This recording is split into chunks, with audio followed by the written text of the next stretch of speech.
Thank you everyone for joining us. I'm very excited this evening for our last speaker of the series. I am Dr. Thais Bingham-Hickman, Associate Director of the Leadership Alliance, and it's my privilege to welcome you to our final installment of a conversation with a doctoral scholar. In these conversations, we feature alumni who have completed their doctoral degree and are fulfilling the mission of the Leadership Alliance as leaders and role models diversifying the research workforce. This event is a component of the Leadership Alliance's virtual professional development program, a new initiative that the Leadership Alliance partners created to ensure continuity of skill building, networking, and exposure to graduate programs for students from across the country.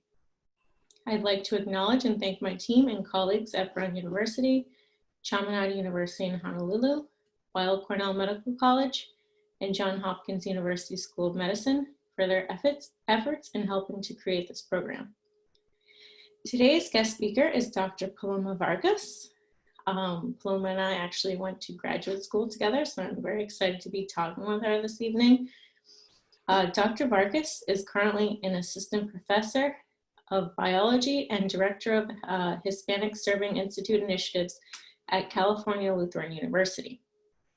Dr. Vargas received her bachelor's in science and biology from the University of Texas at El Paso and her master's and PhD in medical and molecular parasitology from the Sackler Institute of Graduate Biomedical Sciences at New York University. Her graduate and postdoctoral work focused on host pathogen interactions on both parasitic amoeba, the causative agent in Legionnaire's disease. She continues studying these diseases in her lab at Cal Lutheran and teaches both introductory biology for majors and an advanced course in emerging infectious diseases. As director of HSI initiatives, Dr. Vargas focuses on evaluating and dismantling policies through an equity lens.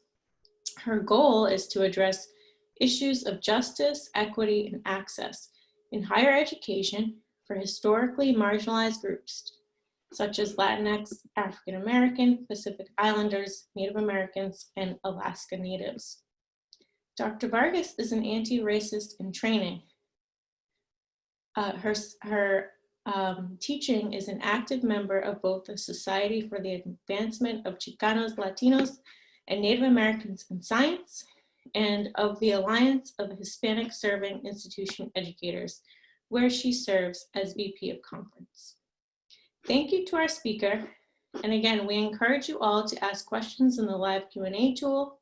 We've also created a forum in our Google Classroom to further this discussion. Please join our network and connect with us via TLA Connect if you haven't done so already. And so with that, I'd like to welcome Dr. Vargas to our conversation this evening. Thanks, Thais. Thank you for having me. This is such a great opportunity, and being an alumni of LANS, just such a fantastic way to reconnect with a program that was pivotal in my own development. So thank you for the opportunity. Absolutely.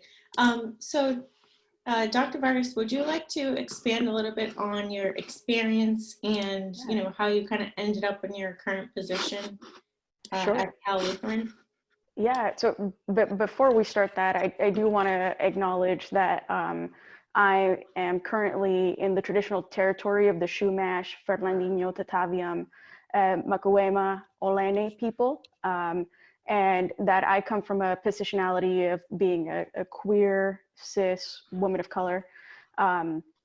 So Latinx identifying, and just want to frame that from the beginning so that you understand as an audience where my views are coming from and how my views have changed over a period of time. So as Thais mentioned, and please feel free to call me Paloma, we're old friends. I started my career at the University of Texas, El Paso. I actually started at community college. I am the second in my family to go to school, to obtain a bachelor's degree. My mom was the first, and she had a very interesting trajectory. She did not attend K through 12 here in the States. So I was the first to go through K through 12 in the States, but the second to go through college, which ended up putting me in a very strange position as far as like understanding how college worked in the US. So I started my career at a community college, at El Paso Community College to be exact. And being at El Paso Community College was probably one of the best decisions I've ever made in my life. I'll tell you just a little bit about that. I didn't really have a lot of money to go to college. I didn't have any money to go to college. I worked full time as a college student, and what being at a community college afforded me was the ability to actually continue to go to college, to go to school every day. I had classes Monday through Friday, and then I would go to work in the afternoons. And there was a pivotal moment there where I actually met a person who became my mentor. His name was Nick Lanuti. He actually passed away during this pandemic that we're in due to COVID complications. But he was the person that kind of came up to me and said, have you ever tried doing anything related to research? At that point, I was convinced that I was going to be a medical doctor. Little did I know that later on I would find out I don't really like touching people. I definitely don't like touching people when they're sick. So he was really instrumental in getting me onto a research career track. And that specific program, it's called Bridges to the Baccalaureate. And I don't know if any of the scholars that have joined in, were or are part of that program. But Bridges to the Baccalaureate is a research program, a fully funded research program that allows you to transfer from a community college to a 4-year university through a research pathway. And so I started conducting research there, and went to my first SACNAS conference, a Society of Chicanos and Latinos, Native Americans in Science. And that's actually where I met somebody we both know, Joel Oppenheim, Dr. Joel Oppenheim. And he and others asked specifically, do you want to continue a research career? I totally lied to them and said yes, because I think the original piece there was I still wanted to be a physician. And I got bit by the research bug, I think like many of us do, where what I realized that I really liked to do was to look at numbers and to look at data and run the data, and kind of look at things in a different perspective. And so continued on from there. I will say very, very strongly that I did terribly on my GRE. I remember calling Joel from my 1989 Chevy Cavalier, 2-door, no power steering, no air conditioning in El Paso, Texas in 100 and whatever degree weather, sobbing and saying, I'm not going to get into grad school. Thank you for supporting me, but I did terribly on my GRE. I just got out of the test, and I appreciate you, and this isn't going to happen. This was around 2004, and he actually encouraged me to go through the Leadership Alliance and do another round of research. And so I actually stayed an extra year in college and was able to go through the Leadership Alliance. I did my second research experience at University of Pennsylvania with Hillary Nelson there, and both of them really encouraged me to continue on into my graduate studies, and then was lucky enough to get into a graduate program, worked really, really hard to do that. I applied to way too many schools, like way too many. In retrospect, I'm like, what was I thinking? I think I applied to like 30. And at one point I was like, I can't fit all these interviews within like a 2-year period or a 2-month period of time. Like, it's not gonna happen. So I ended up saying no to a lot of people. And then that's around the time when you and I met, when we both started grad school together.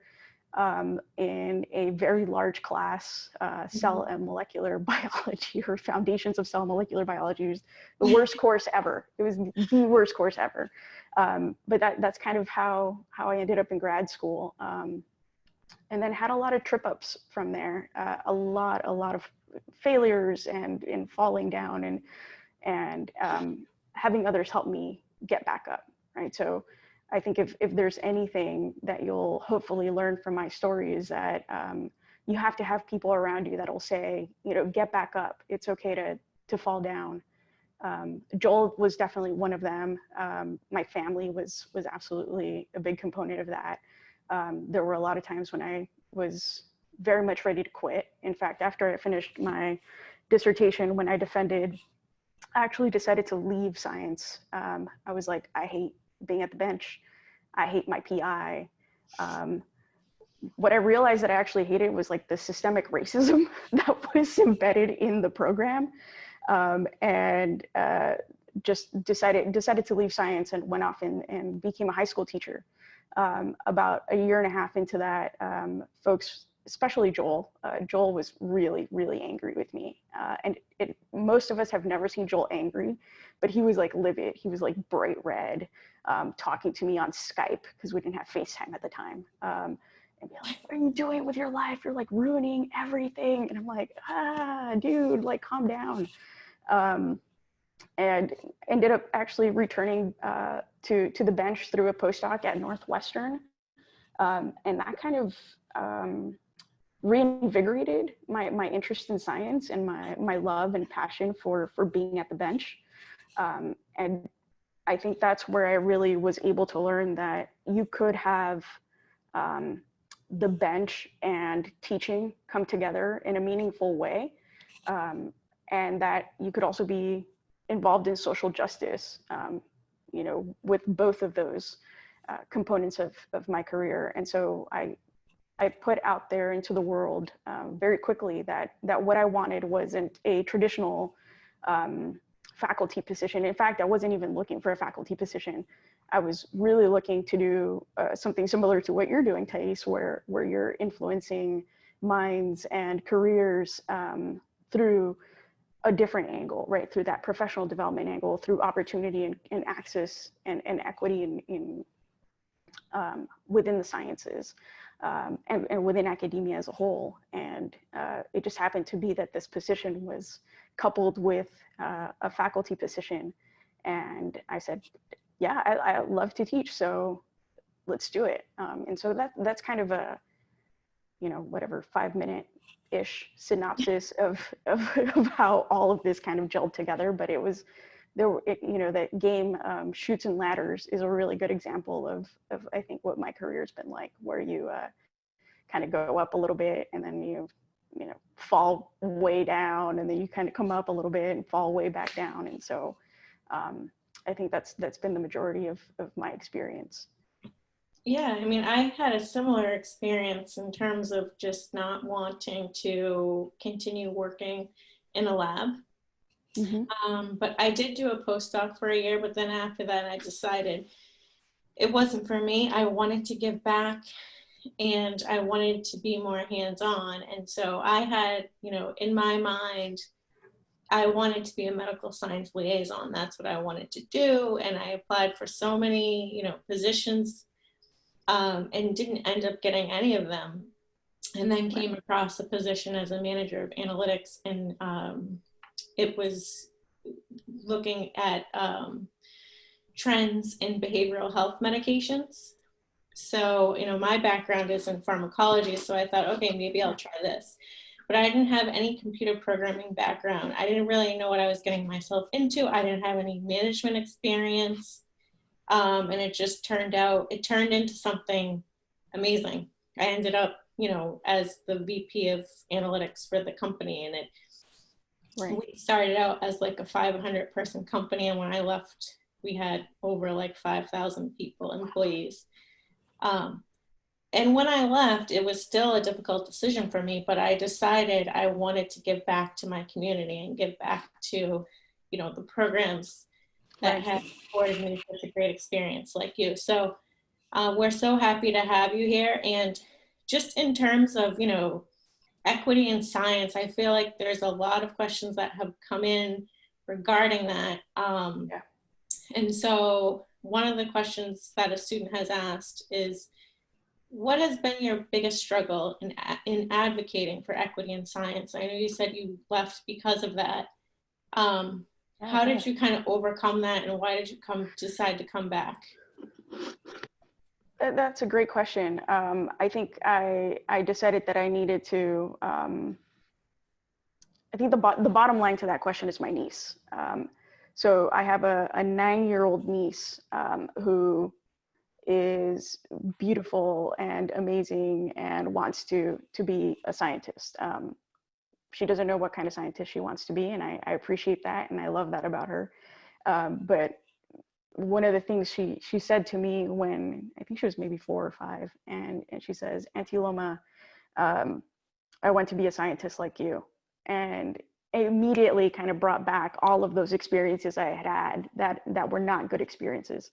And I had been working kind of in this area for a really long time of equity and inclusion and looking at things from a different perspective and looking at science and saying, look, there's some really great things about science and there's some really terrible things about science. There are not enough underrepresented groups in science. We're truly underrepresented.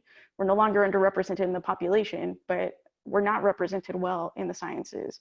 When we look at the National Academies of Science, when we look at the big structures, when we look at the faculty members, and even institutions that you and I attended, there aren't people that look like me. I don't want to speak for you, but I don't remember anybody, at least at our graduate institution, that was a faculty member that was in a tenure line position that was a person of color. And that really struck me when she said that of, I want to be a scientist like you. My immediate thought was, I don't want you to be a scientist like me. I don't want you to have to go through all that stuff.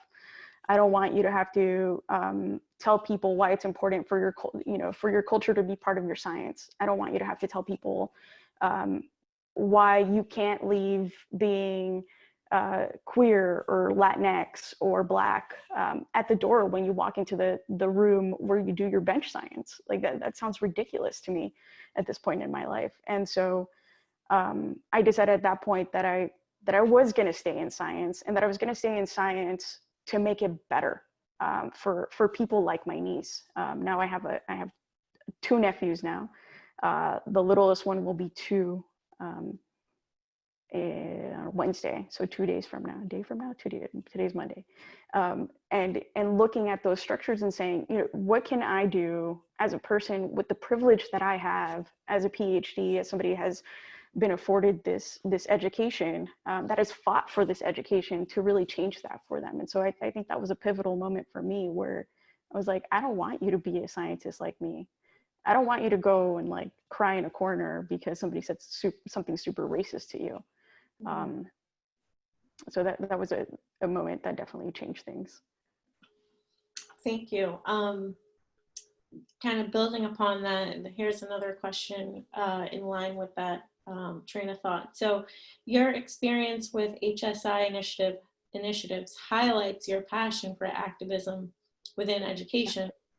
What is your experience being an activist and a doctoral scholar, and what do you believe are the main issues that should be prioritized in order to improve diversity for historically marginalized communities? Whoa, that is a huge question. Yeah, we could spend all day on that. Yeah, we could spend all day on that. So the schools that I attended, aside from NYU and Northwestern, and the institutions I've worked with ever since, have all been Hispanic-serving institutions. And what I noticed, at least the difference from the University of Texas El Paso to NYU to Northwestern, was that my culture was valued, right? So UTEP is right on the border of US and Mexico.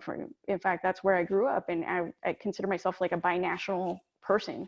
I went back and forth from Ciudad Juarez to El Paso almost every weekend as a kid.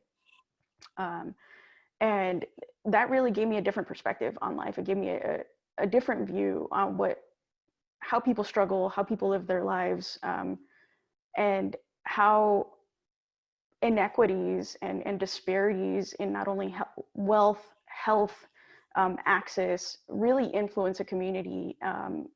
El Paso has areas of the community where a 4-person family, the household income is $11,000. That's insane. That is like crazy to me as a person that lives in the United States, right? And this is in the US. This isn't like in a different country.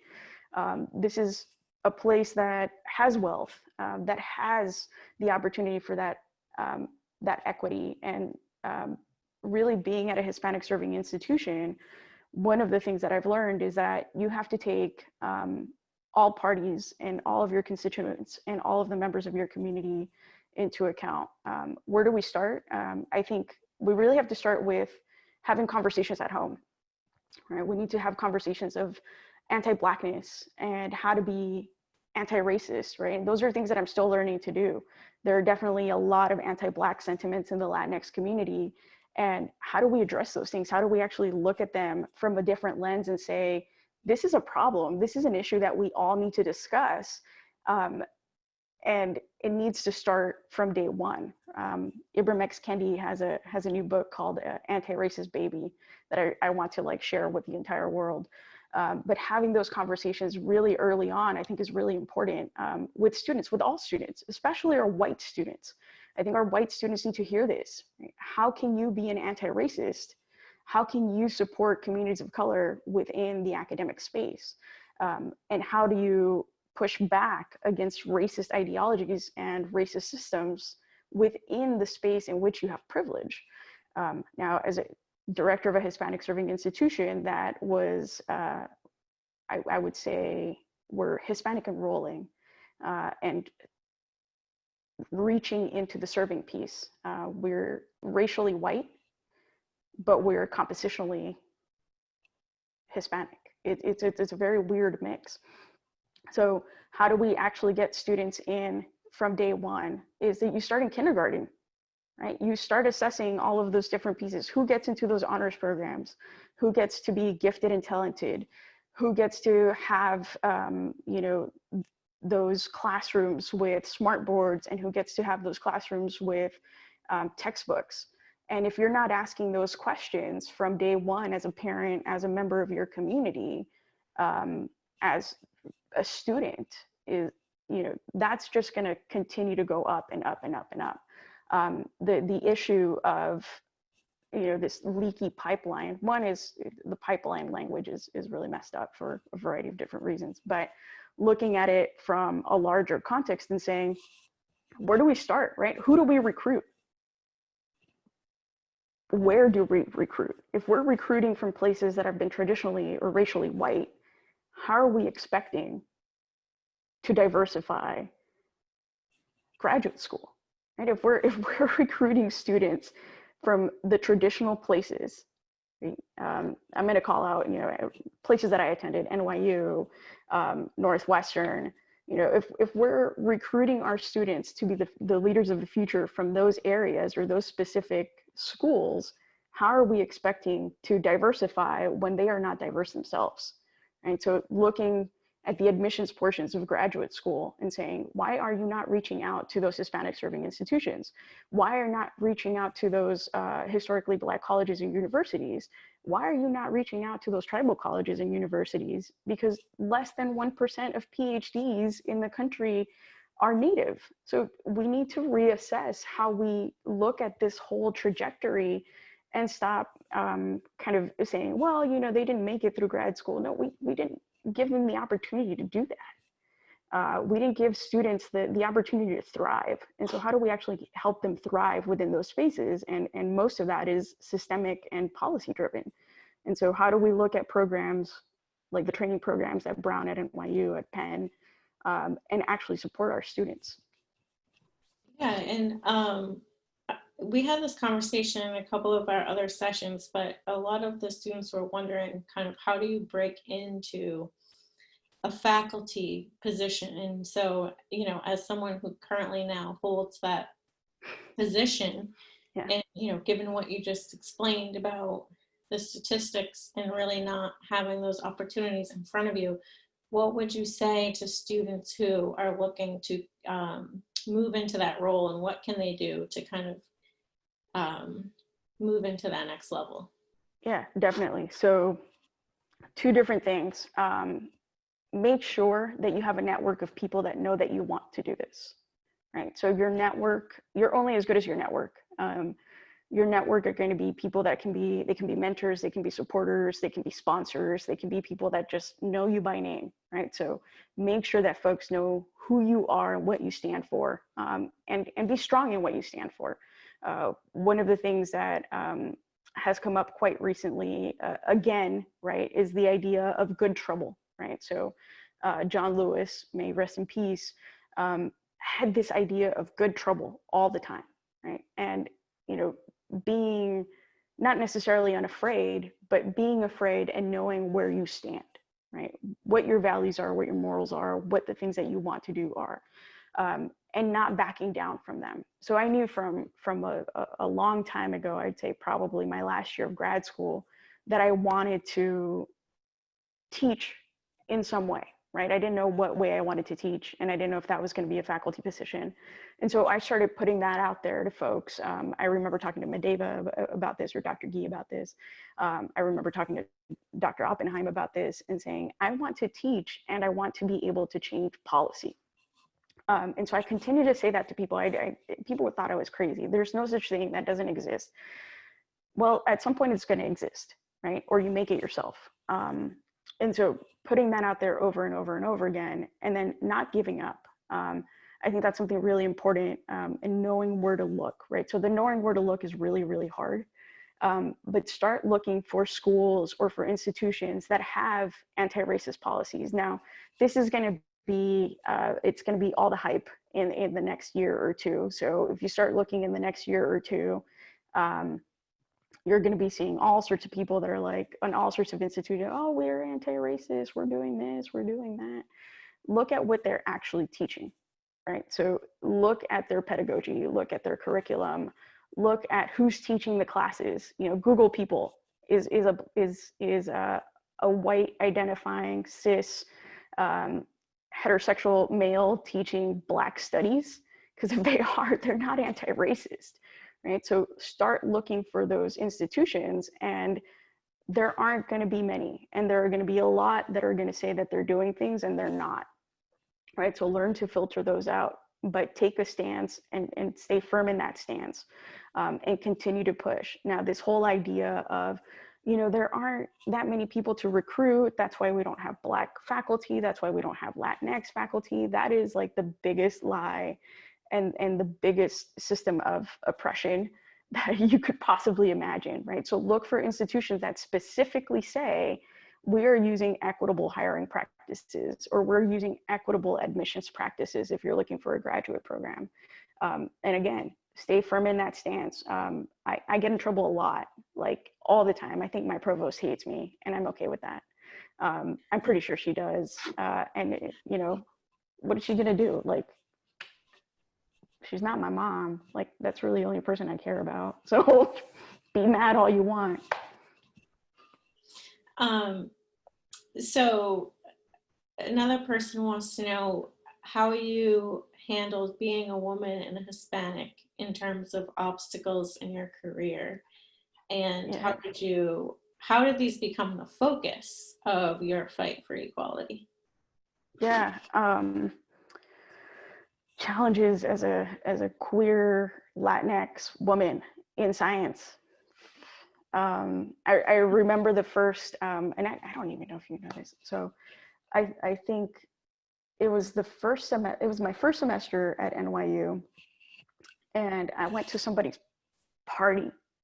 And the first thing that this random woman who I never met in my life is like, oh, are you going to school here? And I'm like, yeah, I'm a first year. And she's like, well, what are you? And I'm like, what are you what? Like, I'm a first year. What are you talking about?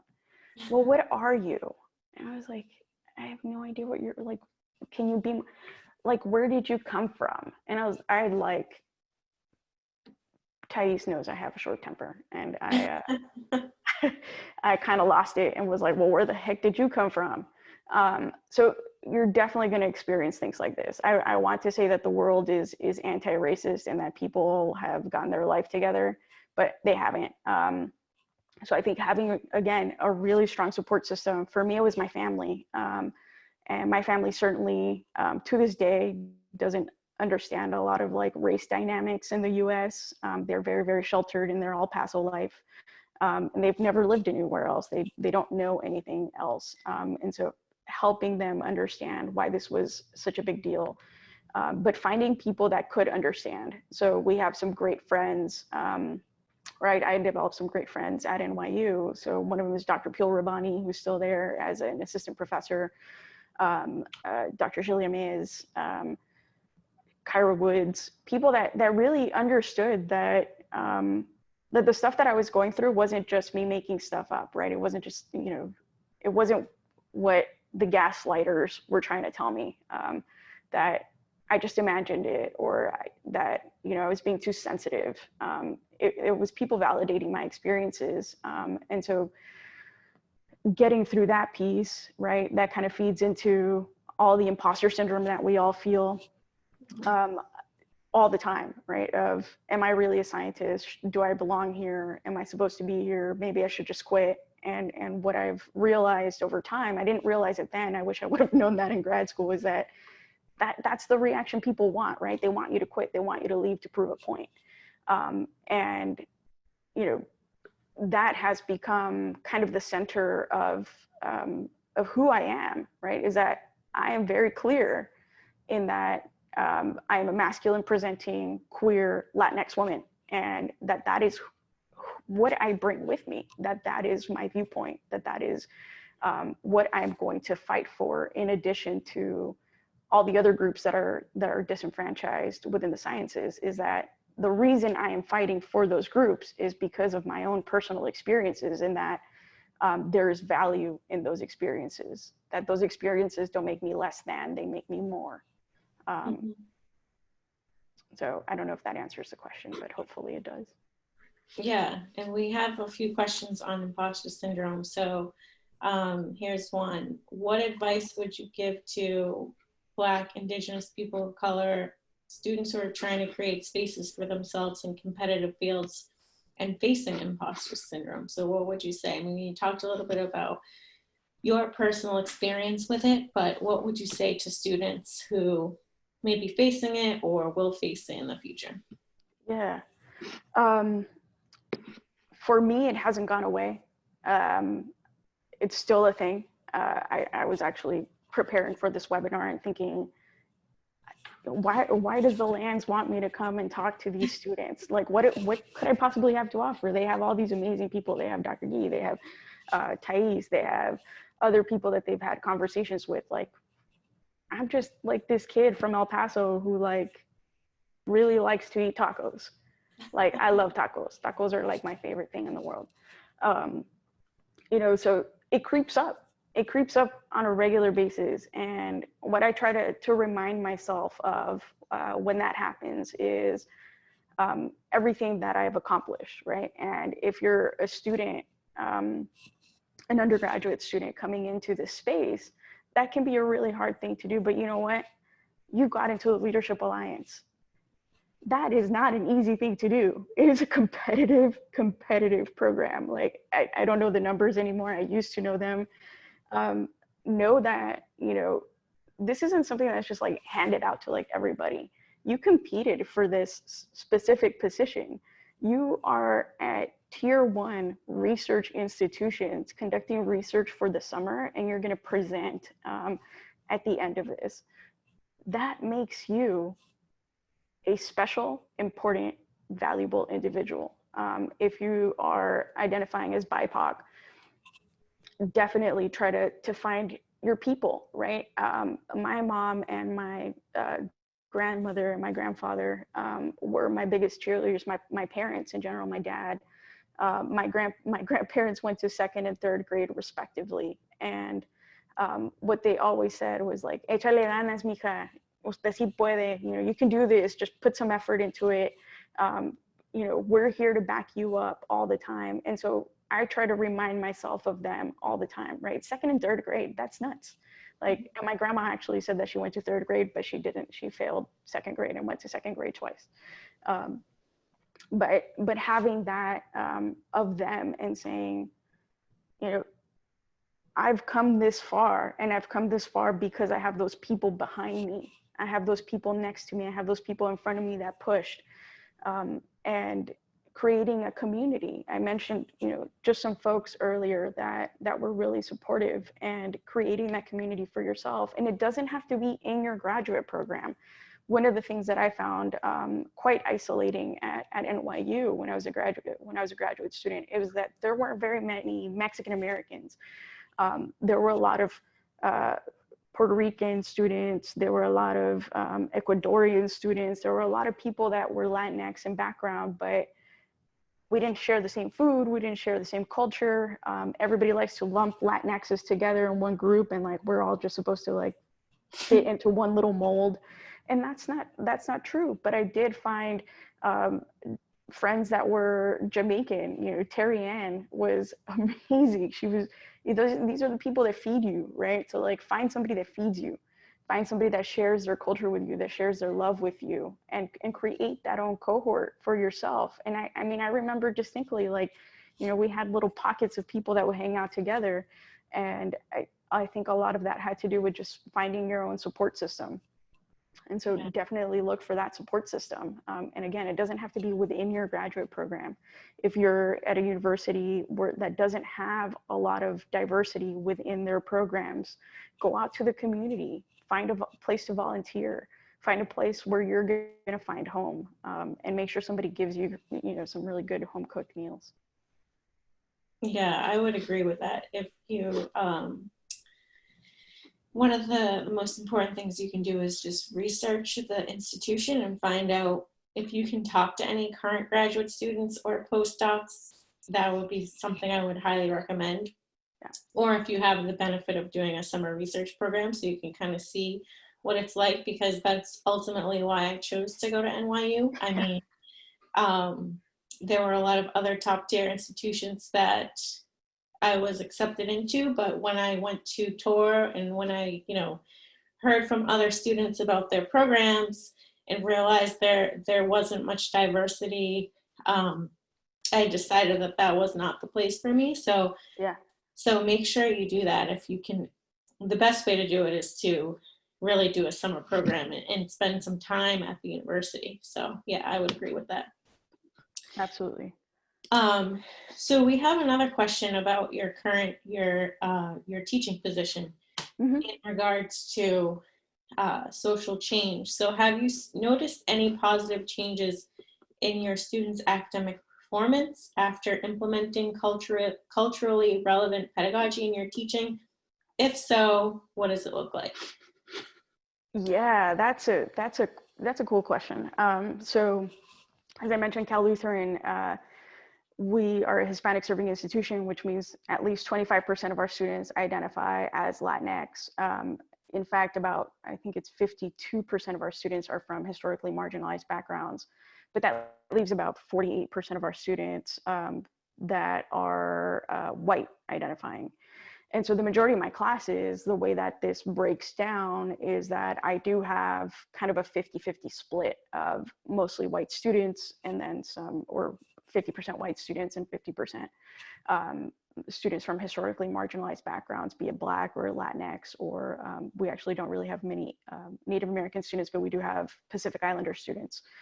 And so that creates a very different class dynamic, right? In that I don't teach social justice in a way that I don't teach it for my BIPOC students, I think is the best way to put it up there, is that when I include culturally responsive curriculum in my teaching, or texts, or I highlight scientists of color and their contributions into science, it's not necessarily, it's for my BIPOC students, in that I want them to see themselves reflected in the curriculum. I want them to see who they are or who they can be, and the positives of being a person of color within the sciences.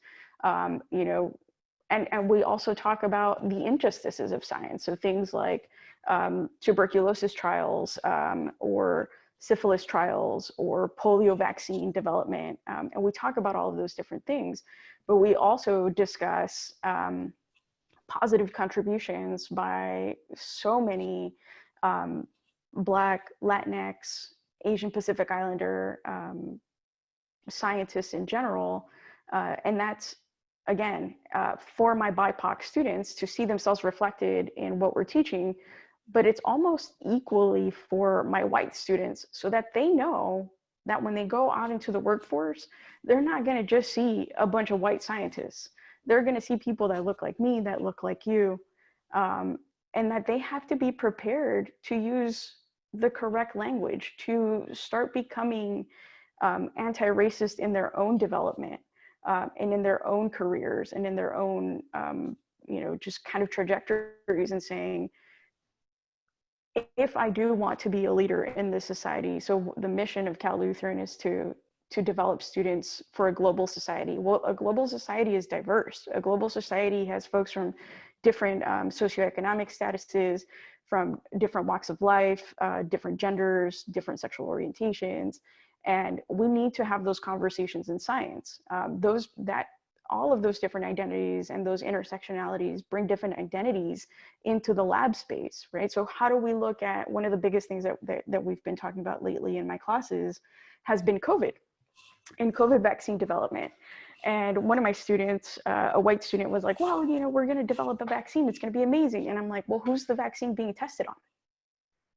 And they were like, what do you mean? Like, why does it matter who they test the vaccine on? And I'm like, well, it matters quite a bit. There are different, different genetic markers, different ways in which proteins interact within our systems. There are communities of color that might not have access to this vaccine. Or what about underlying conditions? Or what about epigenetic changes? Like, why are we not thinking about these things? And that kind of opened up the student's mind to say, wow, like everybody's really excited about this vaccine development that's tested on 45 white people, white men specifically. And what are going to be the effects of this? Is it going to be protective for Black and Brown communities? And given that the nation is now at a tipping point, right, where we're going to be minority majority country, is, and we're talking about herd immunity, that about 80% of us have to be immune to this disease for us to be able to be protected. Wouldn't we want to test folks that comprise the entire community? Mm-hmm. And so that's been a big change. I also teach this in my research lab. And I want to say, like one of my proudest moments as an educator has been that my two cis, straight, female white students actually one of them got arrested for protesting in LA, and the other one has been protesting in her own right, and really starting to think about why it's important to have people of color in the lab, and being supportive of people of color and understanding where they're coming from. And so when COVID hit, some of my students had great access to technology. I'm very privileged in the fact that I have an external camera. I have a monitor that is about, this big, looks like a TV. I have a cool little ring light that highlights my good features. All those different things, but students don't have that. And so we had conversations about that of, how does that create a barrier to education? How do we provide access? And a lot of my BIPOC students are like, oh, well, thank you for sharing that there are good things that are coming from Black and Brown scientists. And my white students are like, oh, like, holy smokes, I never thought about the fact that like all of these vaccines that we have only been tested in one population. And so starting to get them to kind of switch that in their minds of why it's important to look at all the different populations that we have in the US. So there have been some really good positive outcomes for that.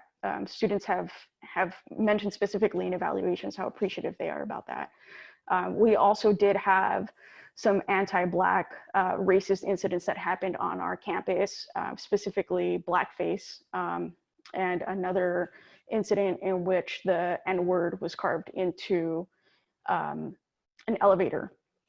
And so that was obviously very, very traumatic on our campus, not only for our Black students, but for all of our students of color. And one of the things that my colleagues decided to do was to not talk about this, right? We're in science. We're not going to talk about this at all. Like, there's this major protest going on in the middle of campus, but we're not going to talk about it because we're scientists and there's no race in science.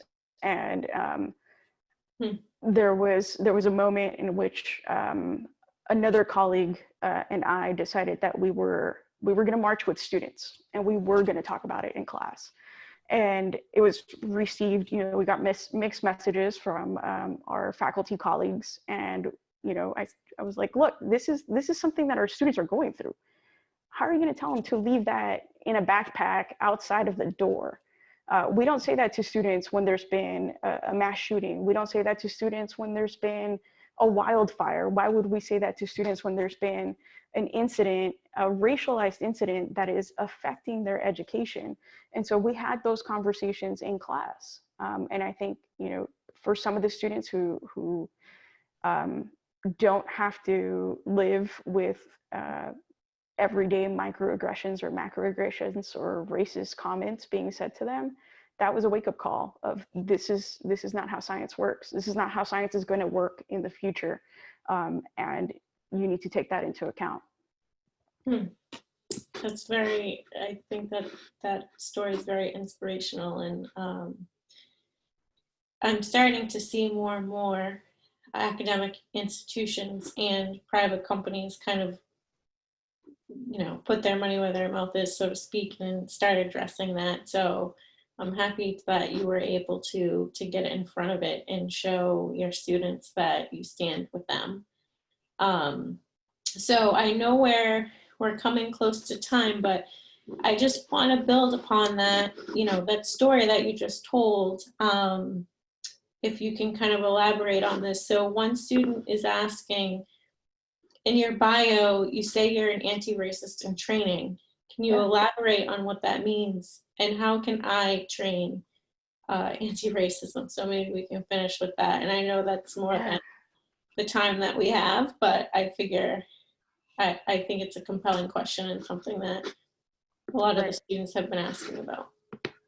Yeah, so a lot of this, a lot of what I've been trying to do over my career has been informed by a lot of fantastic scholars, right? So Kimberly Crenshaw on intersectionality, Gloria Ladson-Billings, James Baldwin, different folk, right? Obviously, like Martin Luther King, John Lewis, all of these folks that have really pushed to create access and to create not opportunity, because I think when we say creating opportunity, it's like, oh, well, if you didn't do it, it's because you didn't want to, right? You didn't take that opportunity.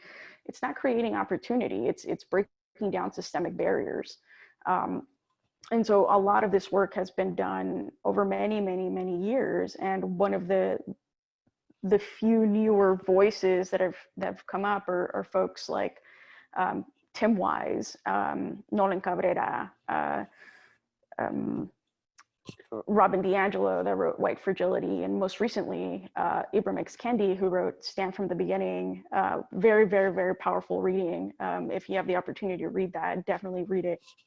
And then How to Be an Anti-Racist is his second book. And I say I'm an anti-racist in training because I'm going to mess up. I'm going to mess up on the regular. I have my niece and my nephews are Afro-Latinos, and every single day when I think about them, I have to think about, what are the things that we are asking them to do as Latinx kids? Are we, by asking them to embrace their Latinidad, are we asking them to push away their Blackness? How do we balance that? How do we look at it from a different perspective? How do we ensure that they love both cultures that they're part of? How do we help them grow up in a way that they are proud and value both of those pieces of their identity, in addition to everything else that they're going to become, right? They may, I don't know, who knows? Life is crazy, and who knows what they're going to lead into. But I say I'm an anti-racist in training because I'm never going to get it right. I'm never going to be 100% anti-racist. Like that doesn't exist. There are going to be things and policies and ideas that I support that in retrospect are going to be racist ideas, right? And so Kendi has this whole framework in that there's no such thing as a not racist or non-racist. You're either a racist or you're an anti-racist. And it's not necessarily about you as an individual, right? You as an individual, you can be racist, but the idea behind it is that, you know, do you support racist policies or do you support anti-racist policies, right? So things like the SAT, right, in admissions, when we know that the SAT was not created for BIPOC, you know, do we support alternative measures of success for admissions or different criteria for admissions, right? Do we look at GPAs? Do we look at volunteer opportunities? If you live in an area that is high crime or disadvantaged in some way, can you really, or if you're a breadwinner for your family, can we expect you to go and volunteer at a hospital for 50 hours a week? Or do we look at things like, were they able to take care of their siblings? Do they have good time management skills? Are they supporting their family in a different way? Are they the top 10% of their class based on what we know about the geographic and demographic area? And how do we perpetuate those ideas? How do we push those policies to be in place? And so the idea there is to continue to push, right? If you see something, you know, very good example is like the Confederate flag. The Confederate flag for NASCAR has been a symbol of, I don't even know what they're trying to symbolize, but it's been there for many, many years, right? And it's been part of the culture. And most recently, with the addition of Bubba Wallace as one of their top drivers, NASCAR made a decision to remove the Confederate flag as part of the flags that they flew within NASCAR races. So that is an anti-racist policy, right? You see a racist situation and you say, I'm not going to stand for that. I'm going to push back on that ideology that you have to have that to make yourself feel better. And we're going to remove that. Right? When it comes to education or things that are education-based, what are we teaching our students? Right? Do we talk about racist incidents in class as scientists? I want to argue that we should.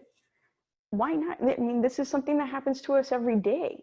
This is something that happens on a regular basis.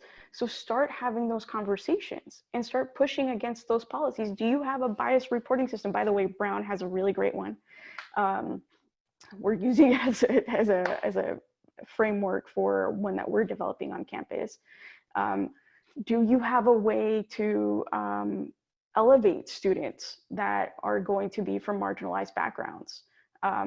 What do we value as an institution? What do we value as people? And start learning those different processes. And that learning never stops. I'm sure I'm going to be, you know, like 1 foot in the grave, and I'm still going to be saying things that are not correct. And I'm still going to have to shift and say, you know, that wasn't a correct thing for me to say. And being an anti-racist is having that apology happen, right? I am 100% certain that I said some really racist things in grad school. I don't remember what they are. I'm pretty sure the people I said them to remember, right? And if those people come to me, it's not, oh, did I really say that? It's, I'm sorry I said that. I'm sorry that I hurt you because I know that my words had an impact on you. That was not a positive impact. And I am learning to be better, and I apologize. And I hope we can move forward. You don't have to accept my apology. You don't have to, this isn't about you forgiving me because that places the thing on me, right? It makes it about me. It's, I am sorry I hurt you. I hope we can move forward. I will be better.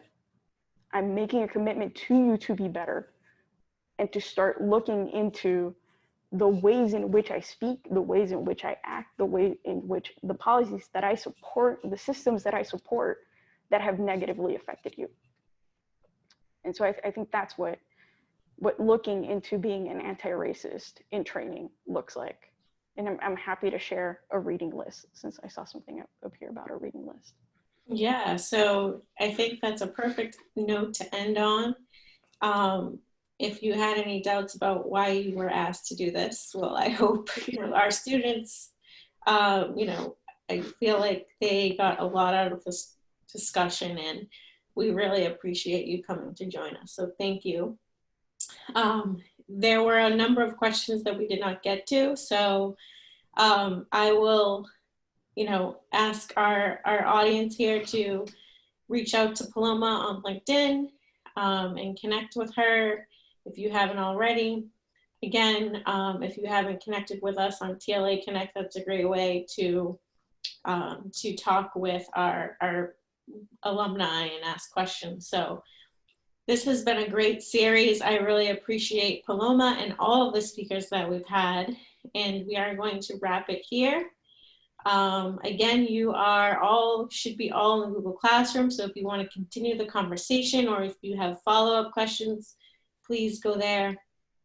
And, we're happy to get back to you. But I just want to thank everyone for joining. I felt that these conversations were extremely enriching, and so happy that some of the alumni on a personal level, and hopefully we can do this again sometime soon. So thank you all for joining us, and we will be in touch. And again, thanks, Paloma, for your time. Thank you so much. This was yeah, I love these questions. And so I'm just typing in a couple of different books in here. And something that was pivotal in me learning about how anti-Blackness has been incorporated into every piece of fabric that makes up our country are the essays from the New York Times, 1619. If you're more of a podcast person, there's also a podcast. So thank you so much for having me. It's been a pleasure to see you again. It's been too long. So thank you again to the Leadership Alliance for their support of my own career and for supporting all of these students. I hope we can do this again. Thanks so much. Good night, everyone.